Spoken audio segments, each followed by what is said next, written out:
আমরা বহু পরামর্শ দেখেছি এই 53-54 বছর। কেউ চালিয়েছেন 25 বছর, কেউ চালিয়েছেন 16 বছর, কেউ চালিয়েছেন 9 বছর, কেয়ারটেকার গভর্নমেন্টটা কয়েক বছর। সব দেখা শেষ। সবার নামের আগে মুহাম্মদ ছিল, যাদের ধর্মের নাম ইসলাম ছিল, কিন্তু কেউ ন্যূনতম নামাজের একটা আইন পর্যন্ত পাশ করতে পারেন নাই। সব দেখা শেষ।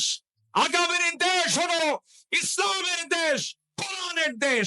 রাজি আছেন কারা কারা? হাত উঁচু করে দেখুন মুসলমান। আল্লাহ কবুল করুন, জোরে বলে আমিন, আরো জোরে আমিন। আমার দেশে এখন এই মুহূর্তে সবচেয়ে বড় সমস্যা হলো গদি সমস্যা।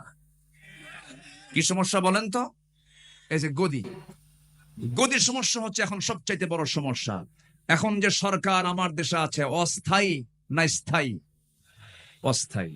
তাহলে এখন সামনে যে সিচুয়েশনটা আসতেছে, এই সিচুয়েশনে একটি সরকার, কল্যাণ সরকার, এটি কল্যাণ রাষ্ট্র গঠনের জন্য প্রয়োজন কিনা বলেন? প্রয়োজন। মনে হয় এই ব্যাপারে কোরআন কোনো বক্তব্য দেয়নি। আসতে বলে, কোরআনে ব্যাপারে বক্তব্য আছে না নাই? আসতে বলবেন না, আছে না নাই? মুক্ত মনে ভালো করে কথা বলতে দেয়নি 16 বছর। এই মঞ্চ থেকে আমি আব্দুল্লাহ আমিন, আমাকে কতবার যে ধরছে হিসাব নাই। মাহফিল শেষে প্রশাসন ধরে নিয়ে চলে গেছে থানায়। সম্মানিত বন্ধুগণ, অসংখ্য আলেমকে ধরে জেলখানায় তাদেরকে রাখা হয়েছে। বিশেষ করে একজন ব্যক্তির নাম না নিলে অনেক বড় কৃপণতা হয়ে যাবে।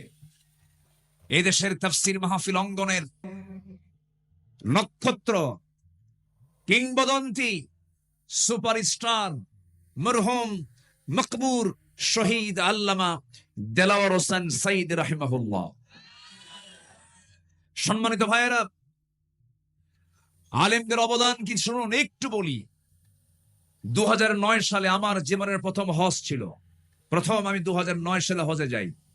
সেই বছর ছিল আল্লামা সাইদ রাহিমাহুল্লাহর জীবনের শেষ হজ। সেই হজ তার জীবনের শেষ হজ ছিল। রয়্যাল গেস্ট হয়ে তিনি গিয়েছিলেন হজে। মিনা, মুজদালিফা, আরাফা একই বছর হজে ছিলাম। হুজুরকে প্রশ্ন করা হলো, হুজুর দেশের অবস্থা খুবই খারাপ। টিপাই মুখে বাঁধের আন্দোলন তখন চলছিল সিলেটের দিকে। সেই সময় তাকে বলা হলো, দেশে আন্দোলন চলছে, ওইদিকে মামলাও রেডি হয়ে গেছে, ট্রাইব্যুনাল গঠন হচ্ছে, আপনার মনে হয় দেশেই থেকে যাওয়া ভালো হবে। সৌদি গভর্নমেন্ট আপনাকে নাগরিকত্বও দিবে, আপনি দেশে থেকে যান। উনি মুস্কি হাসি মেরে বললেন, সাইদি পালায়া থাকে না। কি সাইদি পালায়া থাকে না?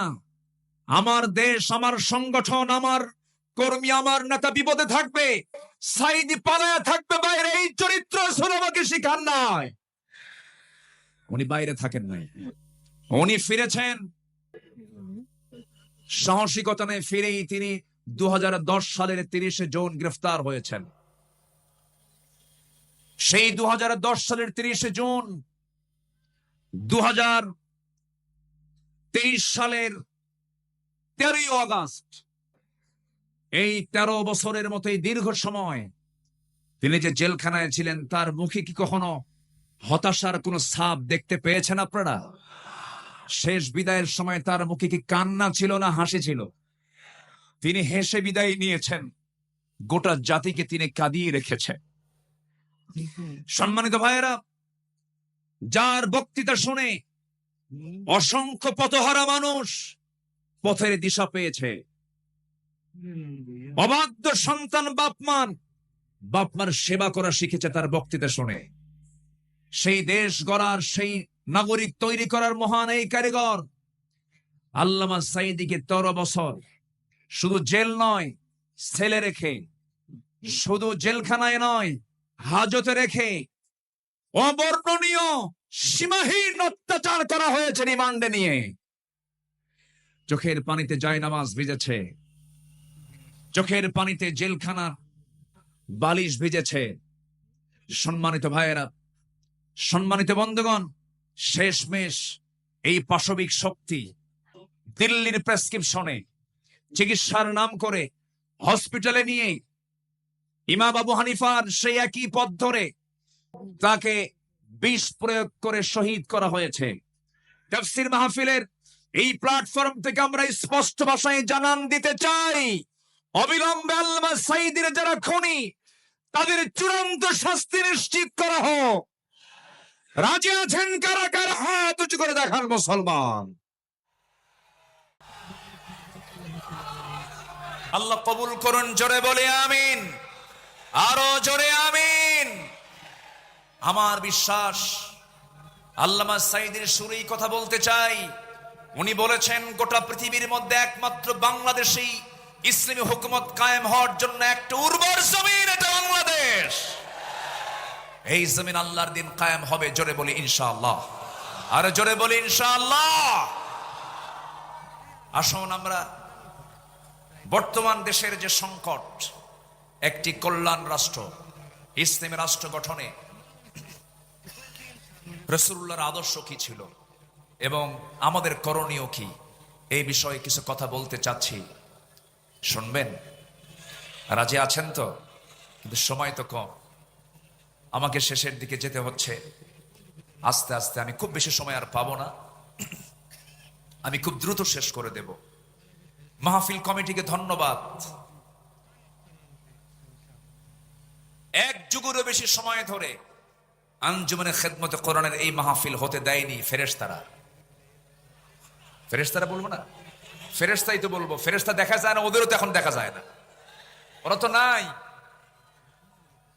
অযোগ্য, ব্যক্তিত্বহীন নেতৃত্ব ছিল বিগত সময়ে, যাদের মুখের ভাষা ছিল হলো মূর্খদের মতো, ব্যক্তিত্বহীনদের মতো। প্রায় প্রায় বলতো খেলা হবে, বলতো না, বলতো না? এই জাতীয় বক্তব্য কি একজন সচেতন ব্যক্তির মুখ থেকে বের হতে পারে? মান কানা ইউমিনু বিল্লাহ ওয়াল ইয়াউমিল আখির ফালইয়াকুল খায়রান আও ইয়াসমুত। যে ব্যক্তি আল্লাহর প্রতি বিশ্বাস করবে, পরকালকে বিশ্বাস করবে, সে যদি কোনো কথা পায় ভালো কথা বলবে, যদি কথা না পায় চুপ থাকবে। চুপ থাকাটাও নাজাত। বহু লম্বা সময় আমার নবী মাঝে মাঝে চুপ থাকতেন, কোনো কথাই বলতেন না। যত কথা কম যার জীবনে, গুনাহ তার জীবনের সবচাইতে কম। ইসলামী রাষ্ট্র গঠনের রাসূলের আদর্শ কি ছিল? নাম্বার 1, আমার নবীজির ইসলামী রাষ্ট্রের 1 নম্বর দিক ছিল হলো, তিনি যা প্রতিষ্ঠা করেছেন এর মধ্যে 1 নম্বর হলো তাওহীদকে তিনি প্রতিষ্ঠা করেছেন। জোরে বলে সুবহানাল্লাহ। কি প্রতিষ্ঠা করেছেন? তাওহীদ। আল্লাহ রাব্বুল আলামিন বলেন, কুল ইন্নামা ইউহি ইলাইয়া আন্নামা ইলাহুকুম ইলাহুন ওয়াহিদ ফাহাল আনতুম মুসলিমুন। সূরাতুল আম্বিয়া 108 নম্বর আয়াত। হে রাসূল, আপনি বলে দেন আমার প্রতি ওহী প্রেরণ করা হয়, তোমাদের ইলাহ একক আল্লাহ, সুতরাং তোমরা কি আত্মসমর্পণকারী হবে না? প্রশ্ন করা হচ্ছে, রাসূলকে এই কথা বলে দেওয়া হলো। নবীজি মক্কার মাটিতে মার খেয়েছেন না মার দিয়েছেন? বলেন বলেন বলেন, মার খেয়েছেন না মার দিয়েছেন? আর মদিনার মাটিতে এসে মার খেয়েছেন না মার দিয়েছেন? তাহলে দিনের জন্য মায়ের খাওয়াও সুন্নাত। মায়ের জোরে মায়ের মায়ের দেওয়াও সুন্নাত। রাসূল কি হাতে অস্ত্র নেননি? হাতে অস্ত্র নেননি? ঘোড়ায় চড়েন নাই? লৌহ বর্ম পরিধান করেন নাই? বর্ষা হাতে নেন নাই? আমার নবীর ঘরের ফার্নিচার ছিল হলো বর্ষা, তরবারি। আমার নবীর ঘরের ফার্নিচার ছিল এগুলো। সম্মানিত ভাইয়েরা, আমার নবীজি শিরককে মূলোৎপাটন করেছেন এবং তিনি বলেছেন, বুইস্তু কাসরাতিল আসনাম, মূর্তিকে চুরমার করে দেওয়ার জন্য আল্লাহ তাআলা আমাকে দুনিয়াতে পাঠিয়েছেন। আল্লাহু আকবার বলেন। আবার ভুল বুঝবেন না, আব্দুল আল আমিন আজকে বলে গেছে মূর্তি যা আছে সব ভেঙে ফেলো, এটা আবার উল্টা বুঝবেন না। এখানে আমার নবীজি যখন মক্কার বাসিন্দা ছিলেন 13 বছর, ওই 13 বছর আমার নবীজি মক্কার ভিতরে ওই কুরাইশদের সাজানো 360টা মূর্তি তারা কাবার ভিতরে পর্যন্ত রেখেছিল। রসুল সরাতে পারেন নাই, কারণ সেই সময় তার হাতে কোনো ক্ষমতা ছিল না। তখন মক্কার সিটি মেয়রও ছিল Abu Jahl. City mayor K ছিল? আবু জেহেল। রসুল পারেন নাই। আমার নবীজি ডোর টু ডোর কালিমার দাওয়াত দিতে লাগলেন। একদিন কাবা শরীফ আমার রসুল নামাজ আদায় করছিলেন। আবু জেহেল এবং কুরাইশদের কিছু নেতারা সব এই দাওয়াতকে উপহাস করলো, ঠাট্টা করলো। এক পর্যায়ে আবু জেহেল অন্যদেরকে বলল, কে আছো? উটের জবাই করা তাজা ভুঁড়ি মুহাম্মাদের পিঠে নিক্ষেপ করবে যখন সে সেজদায় যাবে। আমার নবীজি সেজদায় গেলেন। পাপিষ্ঠ এই নরাধমগুলো একটু মায়াও করলেন। রাসূল যখন রুকুতে গেছেন, সেই সময় নবীর পিঠে উটের পচা একটা নারী ভুঁড়ি রাসূলের পিঠে চাপায়া দিয়েছে। আমার নবীজি ওজন সহ্য করতে না পেরে মুখ থুবড়ে জমিনে পড়ে গেলেন। সিরাত ইবনে হিশাম গ্রন্থে এসেছে, ফাতিমা রাদিয়াল্লাহু তাআলা আনহা দৌড় মেরে এসে নবীকে সেই জায়গা থেকে উটের পচা নারী ভুঁড়িগুলো সরায় দিয়ে তাকে সেখান থেকে সেখান থেকে তুললেন। আমার নবীজি সেই দিন কাদা কাদা কণ্ঠে দুহাত উঁচু করে একটা দোয়া করেছিলেন। সেই দোয়াটা হলো, সেই দোয়ার মধ্যে বদদোয়া ছিল, নাম ধরে ধরে দোয়া করেছেন। তিনি বলেছেন, আল্লাহ আমর ইবনু হিশাম ওরফে আবু জাহেল, উতবা ইবনু রবিআ, শাইবা ইবনু রবিআ, ওলীদ ইবনু উতবা, উমাইয়া ইবনু খালফ, উকবা ইবনু আবু মুআত, উমরা ইবনু ওয়ালিদ, এদেরকে পাকড়াও করো, এদেরকে তুমি আল্লাহ ধ্বংস করো। নবীর যেই সেই বদদোয়া কবুল হতে বেশি সময় লাগে নাই, সবগুলো তার কিছুদিনের ব্যবধানে বদরের প্রান্তরে, বদর কূপের মধ্যে সবগুলো জাহান্নামে চলে গেছে। সেই নবীজি মক্কা বিজয়ের পর কাবা ঘরে ঢুকে সমস্ত মূর্তিকে ভেঙ্গে ফেলে সেই রাষ্ট্রে তিনি তাওহীদ প্রতিষ্ঠা করে সফল হয়েছেন। আল্লাহু আকবার বলেন। তিনি কখনো শিরককে প্রশ্রয় দেননি। আমাদের করণীয় কি? এই প্রেক্ষাপটে সমাজ এবং রাষ্ট্রে প্রচলিত শিরক, ইসলাম বিরোধী পদক্ষেপের বিরুদ্ধে সকল মুসলিম এক হয়ে সোচ্চার হতে হবে। তাওহীদের শিক্ষা ও বার্তা আমাদের পরিবার, সমাজ, রাষ্ট্র সব জায়গায় ছড়িয়ে দিতে হবে। আন্তর্জাতিক পর্যায়ে ইসলামিক মিডিয়া, শক্তিশালী লেখনী, অনলাইন প্ল্যাটফর্মের মাধ্যমে বিশ্বব্যাপী তাওহীদ প্রতিষ্ঠায় একটি শক্তিশালী প্রেক্ষাপট তৈরি করতে হবে। নাম্বার 2, একটি ইসলামী রাষ্ট্র গঠনের রাসূলের আদর্শ কি ছিল? আমার রাসূল যে রাষ্ট্র গঠন করেছেন তার 2 নাম্বার দিক ছিল হলো সকল হিংসা দূর করে সেখানে তিনি ভ্রাতৃত্ব প্রতিষ্ঠা করেছিলেন। জোরে বলি সুবহানাল্লাহ। আল্লাহ রাব্বুল আলামিন বলেন, ইন্নামাল মুমিনুনা ইখওয়াতুন ফাআসলিহু বাইনা আখাওয়াইকুম ওয়াত্তাকুল্লাহ। সূরাতুল হুজুরাত আয়াত নাম্বার 10। আল্লাহ পাক বলছেন, নিঃসন্দেহে মুমিনরা হলো পরস্পরের ভাই ভাই। কোনো কিছু যদি সমস্যা হয়ে যায় তোমরা ইসলাহ করে নেবে, পরস্পরে তোমরা ঠিকঠাক করে নেবে। সাবধান, ওয়াত্তাকুল্লাহ, আল্লাহকে ভয় করো, ভ্রাতৃত্বের বন্ধন যেন কখনো নষ্ট না হয়। জোরে বলি সুবহানাল্লাহ। আমার নবীজি মদিনায় যখন মুহাজির এবং আনসারদের মধ্যে ভ্রাতৃত্বের সম্পর্ক স্থাপন করেন, তাদের মাঝে একটি ইসলামী রাষ্ট্র প্রতিষ্ঠার জন্য একটি দৃঢ় ভিত্তি তৈরি করেছিলেন। কিন্তু এমনকি সেই সময় রাসূল বদরে অংশগ্রহণ করেছেন, উহুদে অংশগ্রহণ করেছেন, খন্দকে অংশগ্রহণ করেছেন। কিন্তু হুনাইন যুদ্ধের পর একটা প্রবলেম হয়েছিল। সেই প্রবলেমটা হলো, হুনাইন যুদ্ধের শেষে আমার রাসূল কুরাইশ এবং অন্যান্য আরব গোত্রগুলোকে প্রচুর পরিমাণ গনিমত বন্টন করে দিলেন। যুদ্ধলব্ধ সম্পদগুলোকে বন্টন করলেন, আনসারদেরকে দিলেন না। আনসারদেরকে দিলেন না। এই দৃশ্য যখন আনসারদের মনে মনে এই দৃশ্য যখন অবলোকন করলেন, আনসাররা মনে মনে তারা দুঃখ প্রকাশ করলেন, দুশ্চিন্তাগ্রস্ত হয়ে পড়লেন। এমনকি তাদের মধ্য থেকে একজন বলে ফেললেন, আল্লাহর কসম, রাসূল তার নিজ কওমের সঙ্গে মিশে গেছেন। রাসূল নিজ কওমের সঙ্গে মিশে গেছেন। সব গনিমত তাদেরকে দিলেন, কিন্তু রাসূল আমাদেরকে কিচ্ছু দিলেন না। আমার নবীজির কানে যখন এই কথাটা চলে গেল, আমার নবীজি এটাকে কেমন করে ইসলাহ করা যায়, কেমন করে সংশোধন করা যায়। ফাসলিহু বাইনা আখাইকুম, রাসূল খেপলেন না, রাগলেন না। সেই সময় রাসূল একটা ভাষণ দিয়েছেন, আওয়াজাতুম ইয়া মা'শারাল আনসারি ফি আনফুসিকুম ফি লাআতিম মিনাদ দুনিয়া তাল্লাফতু বিহা কওমান লিয়ুসলিমু ওয়াকালতুকুম ইলা ইসলামিকুম আলা তারদাউনা ইয়া মা'শারাল আনসারি আন ইয়াযহাবান নাস ইয়া বিশাতি ওয়াল বাঈফ ওয়াতারজিউ বিরাসূলিল্লাহি সাল্লাল্লাহু আলাইহি ওয়াসাল্লাম ইলা রিহালিকুম। আমার নবীজি তেজোদ্দীপ্ত একটা ভাষণ দিলেন, কাদা কাদা কণ্ঠে একটা ভাষণ দিলেন। তিনি বলে ফেলেন, হে আনসার সম্প্রদায়, তোমরা কি মনে মনে দুঃখ পেয়েছো যে আমি দুনিয়ার তুচ্ছ জিনিস দিয়ে একদল মানুষকে ইসলাম গ্রহণের দিকে আকৃষ্ট করেছি, আর তোমাদেরকে আমি তোমাদের ইসলামের উপর ছেড়ে দিয়েছি। হে আনসার সম্প্রদায়, তোমরা কি সন্তুষ্ট নও যে অন্যরা ভেড়া উট নিয়ে ফিরে যাবে, আর তোমরা আল্লাহ রাসূলকে নিয়ে তোমাদের ঘরে ফিরে যাবে? সব চলে গেছে উট ভেড়া নিয়ে, আর তোমরা আনসার, আমি রাসূল, আমাকে নিয়ে তোমরা ঘরে চলে গেছো। সাহাবে কেরামদের ভিতরে একটা উজ্জীবিত ভাব চলে আসলো, হুজুর আমরা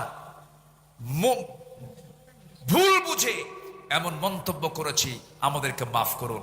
রাসূলকে এখানে সংকট সৃষ্টি করলেন না সমাধান করলেন? সমাধান করলেন। আমাদেরও করণীয় আছে। আমরা কি ঐক্য বিনষ্ট করব? না। কোন পীরকে গালি দেব না আমরা।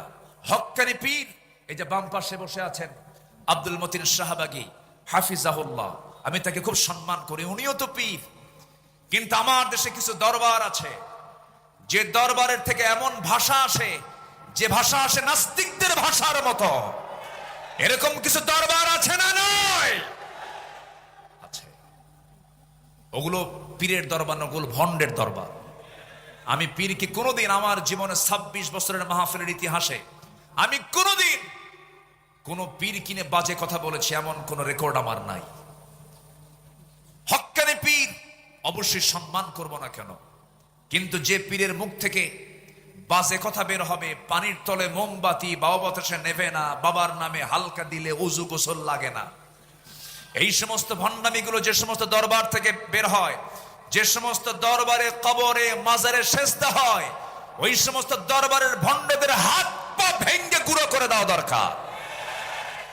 ওগুলো সব শিরকের আকড়া, ইবলিসের পাঠশালা। আল্লাহ পাক ওগুলো থেকে বাঁচান। জোরে বলি আমিন, আরো জোরে আমিন।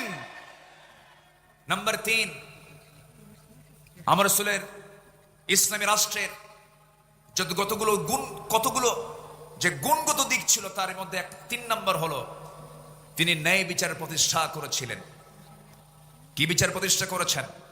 ন্যায় বিচার। কারণ আল্লাহ পাক সূরা নাহলের 90 নম্বর আয়াতে বলেছেন, ইন্নাল্লাহা ইয়া'মুরুকুম বিল আদলি ওয়াল ইহসানি ওয়া ইতা'i যিল কুরবা ওয়া ইয়ানহা আনিল ফাহশাই ওয়াল মুনকারি ওয়াল বাগি ইয়া'iদুকুম লা'আল্লাকুম তাযাক্কারুন। আল্লাহ পাক ন্যায় বিচার প্রতিষ্ঠার কথা বলেছেন। আমার নবীজি কোন জাতি বর্ণ সম্প্রদায়ের প্রতি পক্ষপাত দেখাতেন না। এমনকি একটা ঘটনা সবার জানা আছে, ফাতিমা নামে একজন সম্ভ্রান্ত পরিবারের মহিলা চুরি করে ধরা পড়ে। আস-সারিকু ওয়াস-সারিকাতু ফাকতাউ আইদিয়াহুমা। চুরি করে যখন একজন মহিলা চোর যখন ধরা পড়ে গেল, রাসূল বললেন, কোনো কথা নাই, হাত কেটে ফেলো। বিচারক মুহাম্মদ সাল্লাল্লাহু আলাইহি ওয়াসাল্লাম বললেন, হাত কেটে ফেলো। ওই সম্ভ্রান্ত পরিবারের মহিলাটার নাম ছিল ফাতিমা। তার বংশের লোকজন সব সাইয়েদনা ওমর ফারুকের কাছে এসে বলছে, ওমর ফারুক রাদিয়াল্লাহু তাআলা আনহু, তোমার কথা আমাদের রাসূল শুনবেন, একটু আমাদের জন্য সুপারিশ করা যায় কিনা? তিনি বললেন, ঠিক আছে, আমি যাব। নবীর সামনে গিয়ে দাঁড়ালেন, রাসূলকে লক্ষ্য করে বলছেন, ইয়া রাসূলুল্লাহি, দেখুন তো সম্ভ্রান্ত পরিবারের যেহেতু একজন মহিলা হাত কাটলে কেমন হয়, মান সম্মানটা নষ্ট হয়ে যায়। আমার নবীর সেই সময় রক্তিম আকারের চেহারা ধারণ হলো, রাসূলের চেহারা লাল হয়ে গেল এবং তিনি বলে ফেললেন, আল্লাহি লাউ আন্না ফাতিমাতা বিনতে মুহাম্মাদিন সারাকাত লাকাতাতু ইয়াদাহা।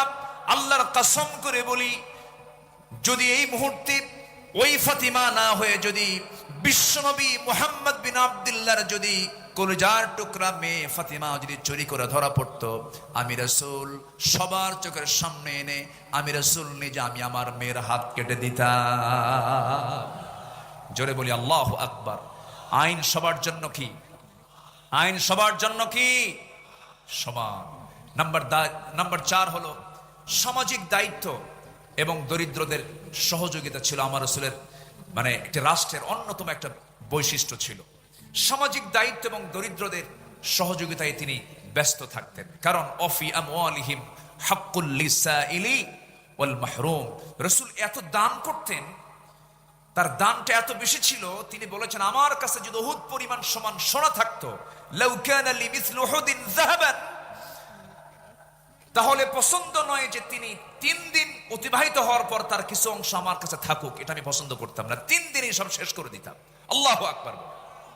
তিনি এত পরিমাণ তিনি দান করতেন, ডান হাতে বাম হাতে যা ছিল সব তিনি দিয়ে দিতেন। রাসূল যখন মারা যাবেন, আম্মা জান আয়েশা রাদিয়াল্লাহু তাআলা আনহা রাসূলকে তার উরুতে শোয়ায় রেখেছেন।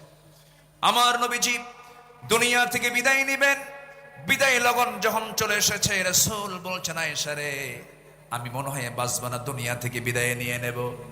ওরে আয়েশা, আমি যদি দুনিয়া থেকে বিদায় নিয়ে নিয়ে আমার ঘরে কোনো সম্পদ থাকুক আমি চাই না, অতএব আমি তোমাকে জানায় দিচ্ছি, দেখো তো ঘরের মধ্যে কোনো কিছু আছে নাকি। তন্ন তন্ন করে খুঁজে বের করা হলো 6টা স্বর্ণের টুকরা হাতের তালুতে নিয়ে রাসূল বললেন, আয়েশা এতটুকু সম্পদ আমি দিন প্রতিষ্ঠার কাজে আমি দান করে দুনিয়া থেকে বিদায় নিতে চাই। জোরে বলে সুবহানাল্লাহ। আমার নবীজি বসে আছেন, একদিন একজন নবীর কাছে বুরদা চাদর নিয়ে আসলেন, এটি পরার জন্য দিলেন। রাসূল সেই বুরদা নামক চাদরটা এমন ভাবে গ্রহণ করলেন যা তার খুব প্রয়োজন ছিল, গায়ে জড়ায়া নিলেন।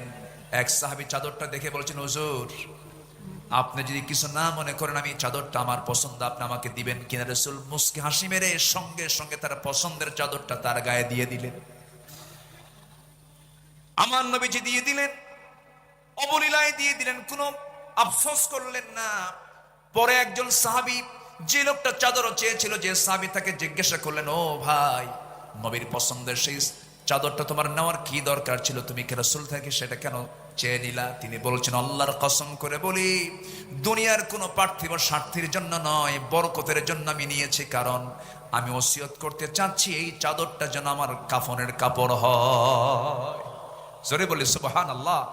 বুখারী শরীফের 6036 নম্বর হাদিস এটা। সম্মানিত ভাইয়েরা, এই জন্য আমরা উদার হব সামাজিক কাজে, দরিদ্রদের ব্যাপারে আমরা উদার হব। জোরে বলি ইনশাআল্লাহ। নাম্বার 5, রাষ্ট্রীয়ভাবে ইসলামী শিক্ষা প্রতিষ্ঠিতকরণ।